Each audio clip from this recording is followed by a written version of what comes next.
ಸ್ನೇಹಿತರೆ, ಕ್ರೀಮ್ ಸಿನಿಮಾದಲ್ಲಿ ಹೆಚ್ಚು ಇಂಗ್ಲೀಷ್ ಯಾಕೆ ಬಳಸಿದ್ದೀರಿ ಅಂತ ಭಾಳ ಜನ ಕೇಳ್ತಿದ್ದಾರೆ. ತಂದೆ ಮಗ ಮಾತನಾಡುವಾಗ, ಮುಖ್ಯವಾಗಿ ತಂದೆ ಮಗ ಮಾತನಾಡುವಾಗ, ಮತ್ತು ಆತ ಜೋಯಿಸ್ರ ಜೊತೆ ಡೆಸ್ಮಂಡ್ ಪಟೇಲ್ ಮಾತನಾಡುವಾಗ ಬಳಸೋ ಪದಗಳು ಯಾಕೆ ಅಂತ. ನಾನು ಒಂದೇ ಒಂದು ಸಂಗತಿ ಹೇಳ್ತಿದ್ದೀನಿ, ಸತ್ಯ ಸಂಗತಿಯನ್ನು. ಆ ನರಬಲಿಗಳನ್ನು ಎಸಗ್ತಾ ಇದ್ದ ಆ ದೊಡ್ಡ ವಾಣಿಜ್ಯೋದ್ಯಮಿ ನನಗೆ ಪರಿಚಯ ಆಗಿದ್ದರು. ತುಂಬ ದೊಡ್ಡ ವ್ಯಕ್ತಿ. ಅವರು ಹೆಚ್ಚು ಮಾತನಾಡ್ತಾ ಇದ್ದದ್ದು ಎಜುಕೇಟೆಡ್ ಜನಗಳ ಜೊತೆ ಮತ್ತು ಮಕ್ಕಳುಗಳ ಜೊತೆ. ಬರೀ ಮಗ ಒಬ್ಬ ಇರಲಿಲ್ಲ, ಮಕ್ಕಳುಗಳು ಎಲ್ಲರ ಜೊತೆ ಮಾತಾಡ್ತಾ ಇದ್ದದ್ದು, ಹೆಚ್ಚು ಮಾತನಾಡ್ತಾ ಇದ್ದದ್ದು ಇಂಗ್ಲೀಷಿನಲ್ಲಿ. ಆ ವಾಸ್ತವಕ್ಕೆ ನೀವು ನೋಡಿದಿರಿ ನನ್ನ ಎಲ್ಲ ಸಿನಿಮಾಗಳನ್ನು. ಆ ಸಿನಿಮಾಗಳಲ್ಲಿ ನಾನು ಎಲ್ಲವನ್ನೂ ವಾಸ್ತವಕ್ಕೆ ಹತ್ತಿರ ಮಾಡಿ ಇಟ್ಟಿದ್ದೀನಿ. ಇದರಲ್ಲಿ ಪ್ರೊಡ್ಯೂಸರು, ಡೈರೆಕ್ಟ್ರು ಇಂಗ್ಲೀಷ್ ಅಷ್ಟು ಬೇಡ ಅಂತ ಹೇಳಿದಾಗ ಕೂಡ ನಾನು ಹೇಳಿದ್ದೇನೆಂದರೆ, ಆ ಒಂದಲ್ಲ ಒಂದು ದಿನ ಇವತ್ತು ನಾವು ಸಿನಿಮಾ ಮಾಡ್ತಿದ್ದೀವಿ ಬೇಸ್ಡ್ ಆನ್ ಟ್ರೂ ಇನ್ಸಿಡೆಂಟ್ಸ್. ಒಂದಲ್ಲ ಒಂದು ಸರಿ ಗೊತ್ತಾದಾಗ ಎಲ್ರಿಗೂ ಗೊತ್ತಾಗಲಿ, ಆ ವ್ಯಕ್ತಿ ಯಾರು ಏನು ಅಂತ ಗೊತ್ತಾದಾಗ ಎಲ್ರಿಗೂ ಗೊತ್ತಾಗುತ್ತೆ. ನನಗೇ ಹೇಳಿದ್ದಾರೆ ಅವರು. ಒಂದೇ ಒಂದು ಸಂಗತಿ ಹೇಳ್ತೀನಿ, ಅವ್ರು ಎಷ್ಟು ಆಳವಾಗಿದ್ರು ಅಂತ. ನಾನು ಒಂದ್ಸರಿ ಕೇಳ್ತಾರೆ, ಹೇಳಿ Sridhar, what is meant by man? ಯಾಕೆಂದರೆ ಇದನ್ನು ನನ್ನೊಬ್ಬನ ಕೇಳಿಲ್ಲ, ಭಾಳ ಜನ ಗೊತ್ತಿದೆ. ಅವ್ರಿಗೆ ಕೇಳ್ತಿದ್ದು what is meant by man ಅಂದರು.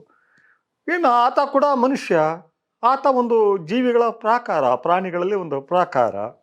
ಮತ್ತು ಅಫ್ಕೋರ್ಸ್ ಲ್ಯಾಂಗ್ವೇಜ್ ಎಲ್ಲ ಇದ್ದಾರೆ, ಅತ್ಯಂತ ಬುದ್ಧಿವಂತ ಪ್ರಾಣಿ ಅಂತ ಹೇಳ್ತಿದ್ದೆ. ನೋ, ಅವರ ಶಬ್ದಗಳು ಹೇಳ್ತಾ ಇರೋದು ನಾನು. ಮತ್ತು ಅಷ್ಟು ಕೇಳಿರೋ ಅನೇಕರಿದ್ದಾರೆ, ಸಾಂಸ್ಕೃತಿಕ ವ್ಯಕ್ತಿಗಳಿದ್ದಾರೆ, ರಾಜಕಾರಣಿಗಳಿದ್ದಾರೆ, ತುಂಬಾ ಇದ್ದಾರೆ.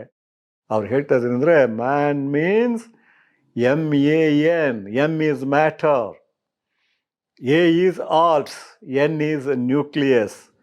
ಮ್ಯಾಟರ್, ಆಲ್ಟ್ಸ್ ಮತ್ತು ನ್ಯೂಕ್ಲಿಯಸ್ ಈ ರೀತಿಯಲ್ಲಿ ಇಷ್ಟು ಆಳವಾಗಿ ಹೊಂದ್ಕೊಂಡಿರೋ ಇದು, ಮತ್ತು ಅದನ್ನು ಬಳಸಿ ಸೃಷ್ಟಿಯಾಗಿರೋ ಒಂದು ದೊಡ್ಡ ಜೀವಿ ಮನುಷ್ಯ ಮಾತ್ರ. That is man.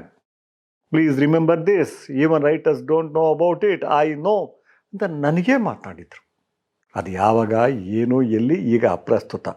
ಆದರೆ ಅವರು ಮಾತನಾಡ್ತಾ ಇದ್ದದ್ದು, ಆ ಬಳಸಿರೋ ಲ್ಯಾಂಗ್ವೇಜ್ ಅವರೆಲ್ಲ ಅವರು ಬಳಸ್ತಾ ಇದ್ದದ್ದು. ಮತ್ತು ಅವರು ಸಾಹಿತ್ಯದಲ್ಲೂ ಅಷ್ಟೇ, ನಾವೆಲ್ಲ ಹೆಂಗೆ ತಿಳ್ಕೊಂಡಿದ್ದೀವೋ ಆ ಥರ ನಮ್ಮ ರೀತಿ ಎಲ್ಲ ರೈಟ್ರುಗಳು, ಶೇಕ್ಸ್ಪಿಯರ್ ಇರಲಿ, ದಾಸ್ತೋವ್ಸ್ಕಿ ಇರಲಿ ಹೋಗ್ತಾ ಇರಲಿಲ್ಲ. ಆದರೆ ಆಧ್ಯಾತ್ಮಿಕ ಸಾಹಿತ್ಯ ಇದರಲ್ಲೆಲ್ಲ ಸಾಕಷ್ಟು ಹೋಗಿದ್ರು. ವಚನಕಾರರನ್ನು ಓದ್ತಿದ್ರು, ಸೂಫಿಗಳನ್ನ ಮೀಟ್ ಆಗ್ತಾಯಿದ್ರು.